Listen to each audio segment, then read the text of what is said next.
Hey everybody. I have not posted in forever. Um, I've had this weird thought that I should only post when there's good solid progress and only Yurt exclusive stuff. And I think as a group, we all kind of have those moments where we're we only really want to talk about stuff when there's solutions and when there's positive progress.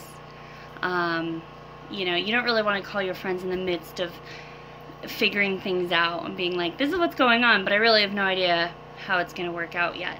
That's just, I don't know, not as rewarding, I think. So I haven't really been posting a lot lately, and I've been trying to settle into the new norm. So I haven't really taken any videos. I also have this weird philosophy of I should have my ish together before I post videos to the internet, but that's not what this is about. So I volunteered to fill the water tank today, and I have a minute in my shed before I go home to the kiddos and a mildly sick husband. So I figured I would take a quick video. Definitely have some progress in the yurt and on the yurt. My husband went back to work, so stuff is definitely on the back burner. Something that we've learned going from an environment that doesn't have seasons, like Southern California to Northern Arizona, is seasons happen whether you're ready or not. So a lot of projects and stuff that we, kind of had lined up maybe got sidelined or put on the back burner because seasons were changing and we had to be prepared for that. Money is always a thing, so we have a lot of projects that are just waiting in the wings until we're ready to do them. And we're still kind of moving in. This is the move that never ends. Just never ends. We're just constantly, from one storage unit to storage containers, from storage containers to shop, from shop to yurt, and it's just nonstop. I'm still rocking the same half dozen, suitcase load amount of clothes that we packed up with when we left our house in SoCal, because I just haven't had a chance to really sort through our other clothes. The Ronan finally has a crib again, which was a big transition for him because he's basically been in a pack-and-play since May.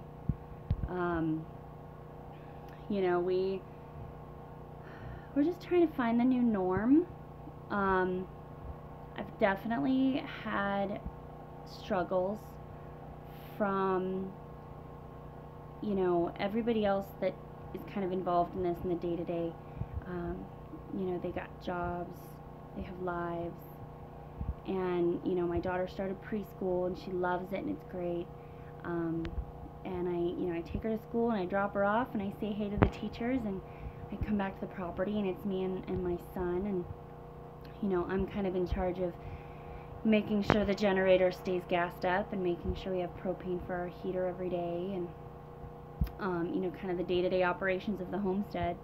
But that gets exhausting, and my only social interaction is my husband when he comes home and the teachers at preschool.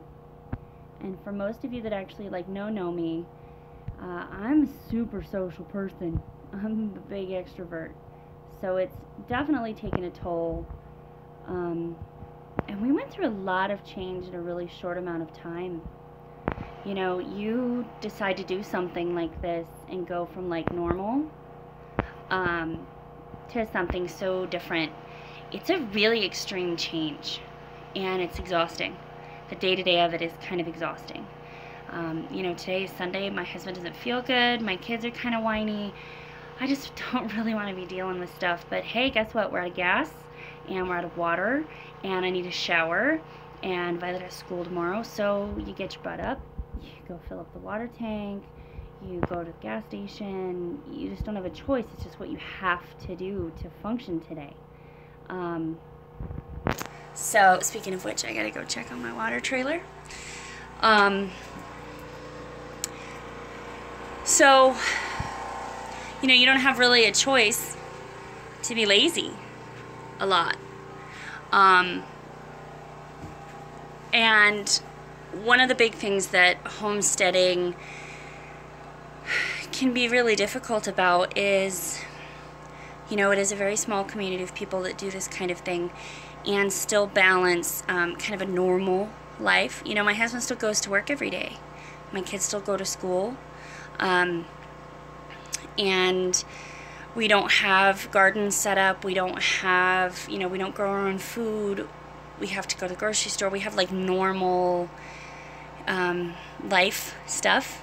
And, you know, trying to balance that with living off-grid and being real isolated and stuff, it can be a challenge. And it's also hard because you don't have many other people doing this that you can talk to, where you have that same kind of ruler to know how you're doing. And if you're doing okay, you know, it's hard not to have that community all the time, you know. So it's definitely been a rough month or two. For me personally, it's been real hard kind of dealing with all of the change and all of the adjustment of things. I have a wonderful social structure in Southern California, and I love and miss you guys desperately. And I don't have that yet here. And I'm not a patient person. I know that might surprise some of you guys. But I'm not. So I'm working on it. I'm trying to make those connections and make that, but it can definitely be a challenge for me. Like it's definitely hard for me to kind of get out there and find my new tribe. You know, TJ's got his little shop, his tool shop started. You know, we've moved stuff into the storage containers.